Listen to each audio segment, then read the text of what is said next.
Ladies and gentlemen, I have a confession to make.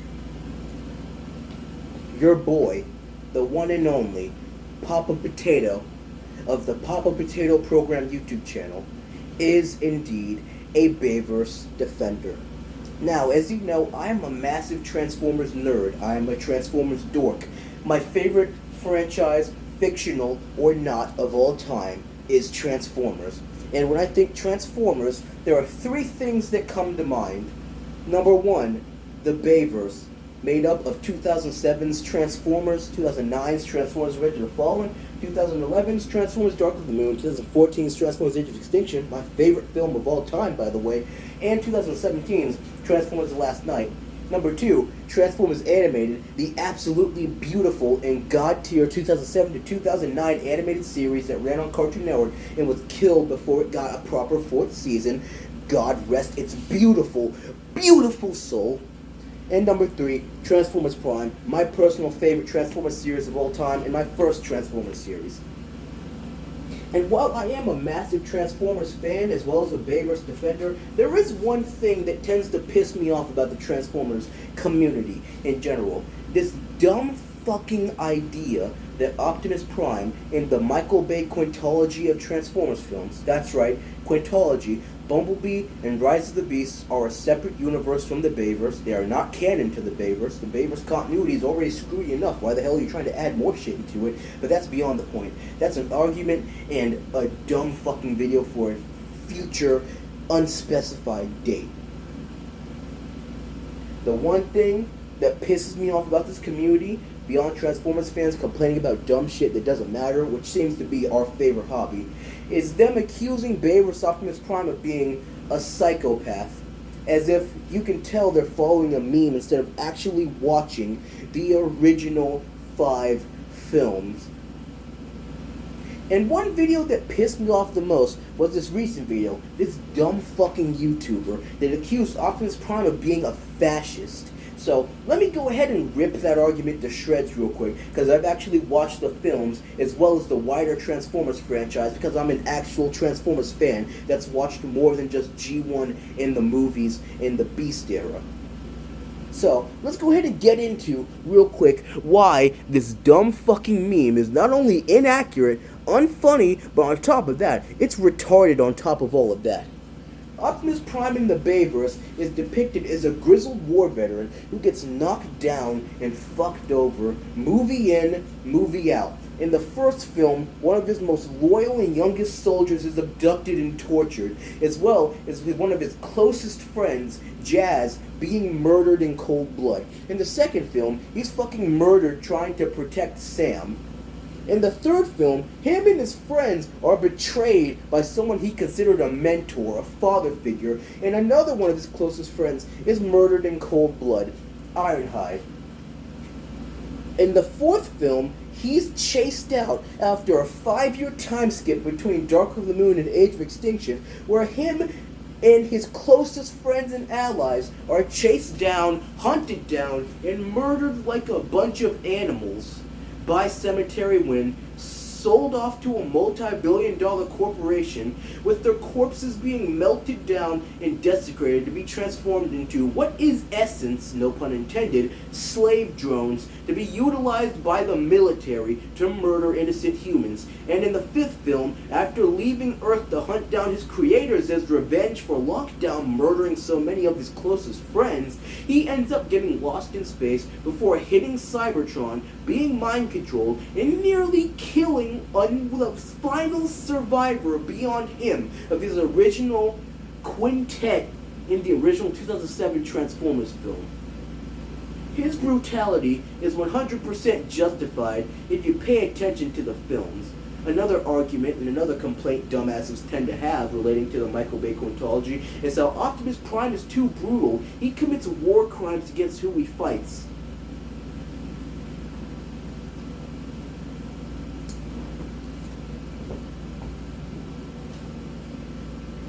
Let's go over who he fights again.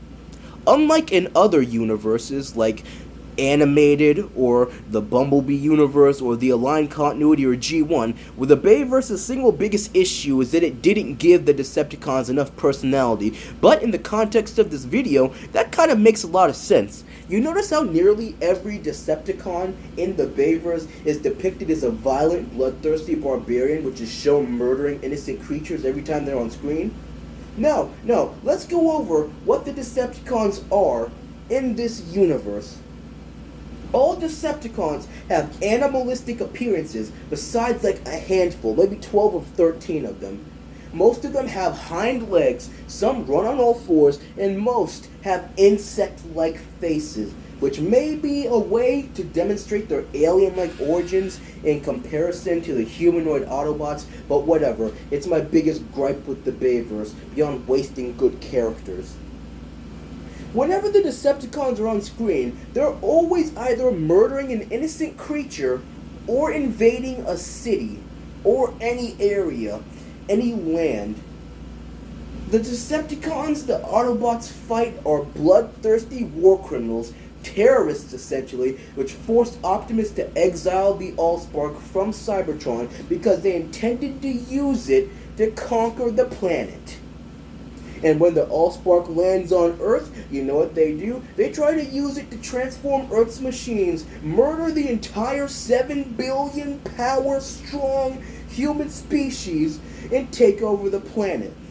In the second film, the Decepticons bring Megatron back to life by violently dismantling and mutilating one of their own, nonetheless. You know what Megatron does? He leads an invasion force on Earth to blow up the sun, murdering all life on the planet in the name of Energon. In the third film, the Decepticons blockade off an entire city, the city of Chicago, and are shown flying ships through the streets where they chase defenseless humans, running for their lives to incinerate them and murder them in cold blood. They intended to enslave the human species in Dark of the Moon, so they weren't doing this as an attempt to deal with any possible threat. No, they are murdering them to prove a point. And in The Last Night, the Decepticons are shown attempting to destroy the Earth to restore Cybertron, murdering 8 billion humans, and I'm pretty sure 8.9 million separate species of animals living on our planet. So as you see, the Decepticons in the Bayverse don't have a lot of personality. While I can't understand that's much of a gripe of the writing of the films, you do have to understand, when Optimus is brutal with Decepticons, it is 100% justified. Okay, now, let's go over another thing people commonly complain about. While I can understand the Fallen being murdered by Optimus Prime was a bit of a stretch, because Megatronus Prime, also known as the Fallen, and Transformers Revenge of the Fallen, didn't really do much besides indirectly result in Optimus' death and Sam's death and attempt to blow up the sun. I can understand Optimus was a little brutal with him, but at the same time, look at the context of this universe. It takes a lot for you to genuinely put down a Cybertronian. Look at what happens to Megatron in Transformers Dark of the Moon. Optimus decapitates him with an axe and drops his decapitated head on the ground. And you know what happens? 5 years later, in Transformers Age of Extinction, Megatron's body somehow survived, and his decapitated head takes over a military drone built by KSI, using programming directly from his head, and leads a new Decepticon army. So, butchering Decepticons to the point of where they can't be resurrected isn't that much of a stretch in Optimus's beliefs. And in how a creature like Optimus would see it, Cybertronians can come back to life extremely easily. Look at the Bumblebee universe. And Bumblebee, when Bumblebee's killed by Dropkick, he's resurrected by being shocked back to life. In Transformers Rise of the Beasts, spoilers by the way, skip a good 30 seconds, Bumblebee has his chest blown in by Scourge, and he's resurrected at the end of the film by Raw Energon happening to be nearby his body. And on top of that, Mirage is killed in Rise of the Beast 2, but he's repaired in the post-credit scene using what can only be assumed to be a bunch of spare car parts. So even if the Beaverse, the Bumblebee and Rise of the Beast universe isn't connected to the Bayverse, looking at other Transformers universes, you can tell if a Cybertronian is dead, there are 1,000 ways to resurrect him. Rather it be like Megatron with the Allspark, or Sentinel Prime with the Matrix of Leadership. So in a universe where your combatants can be so easily brought back to life using the parts of other combatants, like Megatron in Revenge of the Fallen, who's resurrected with an Allspark shard, and the mutilated parts of a Decepticon his forces tear apart at the bottom of the Laurentian Abyss to resurrect him, it would make sense that Optimus would be so thorough to murder that motherfucker. But the logic that pisses me off the most with Transformers fans is how they try to shame Optimus for not accepting Megatron's truth in Dark of the Moon. Now, I'ma say this, I think Dark of the Moon's original ending is nothing short of fucking stupid. Optimus sparing Megatron would be a horrible decision as a leader and actively put the lives of millions of innocent people in danger. Let's look at what Megatron does throughout the original trilogy of Transformers films. Okay, let's see. He invades Earth, murders Jazz in cold blood, attempts to take over the planet. They kill him. Sam kills him by shoving the Allspark in his chest. He's resurrected. He tries to murder Sam. Optimus defends Sam. He murders Optimus in cold blood, attempts to destroy the Earth again, gets his ass beat, goes missing for 3 years between Revenge of the Fallen and Dark of the Moon, comes back, reveals he made a deal with Optimus's mentor, Sentinel Prime, leads an invasion of Chicago to murder millions of innocent people, as well as attempting to enslave the human species in the name of repairing their planet. And on top of all of that, think of the millions of humans and Autobots Megatron is shown murdering throughout those original 3 films and ancillary material. Even if it isn't canon, it really does line up with his violent personality, doesn't? Like how Megatron intends to have Sam's head sawed open and his brain popped out as a petty attempt at revenge. So Optimus sparing Megatron will put the lives of millions of people in danger and actively disrespect the sacrifices of every human and Autobot that died trying to bring that bastard down. And Sentinel Prime, on the other hand, let's go over what Sentinel Prime is. A treasonous, murderous psychopath that attempted to murder Optimus in cold blood literally minutes earlier in the film, sold out his own side, murdered one of his highest-ranking soldiers in cold blood in the most unnecessarily brutal way imaginable for no logical reason other than crippling the Autobots by taking out one of their strongest soldiers, and co-leading, well actually no, Sentinel Prime was the head nigga in charge during Dark of the Moon, actively leading the invasion of an entire planet with the intentions of enslaving the human species. So, what do us humans, Americans, do to treasonous war criminals? We execute them. Especially a treasonous war criminal that is shown to be inching towards his weapon, who has recently attempted to murder the person ready to execute him. Optimus Prime may be an executioner in the Bayverse reality, but that execution is 100% justified if you look at what Sentinel Prime did, and you look at Megatron's history of evil bullshit he's responsible for. And now, the last point people commonly complain about. Optimus killing a human in Transformers Age of Extinction. Let's go over that real quick. Okay, let's put you in Optimus's shoes. Imagine fighting the same war for millions of years, losing your closest friends and the closest things you have to a family to the same psychopathic, barbaric combatants that are shown murdering them in the most unnecessarily brutal ways imaginable, and directly leading to you having to kill your own planet just to have a possibility of defeating them. You decide to take refuge on another world, actively defending them, taking down who they tell you are the bad guys by dealing with terrorists, and even dying trying to protect your species from utter destruction, as well as another species. Let's see that after you have to kill a person you once considered your own mentor, a person who's a father figure to you essentially, you have to kill him just to make sure that he can't come back to kill more innocent people in another invasion attempt, and even kill you as well.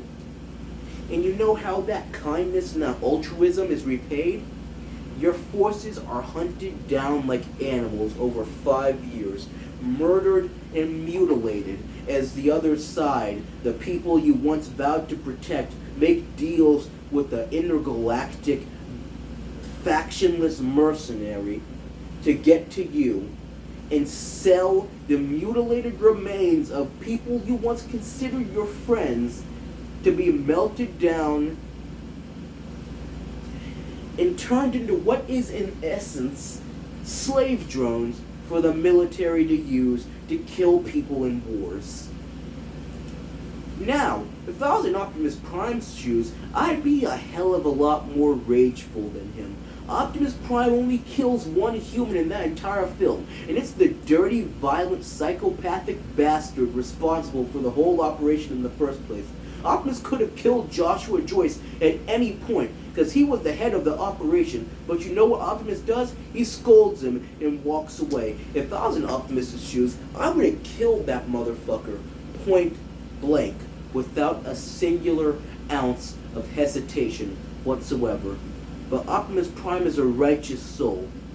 He's a righteous soul that doesn't fuck around.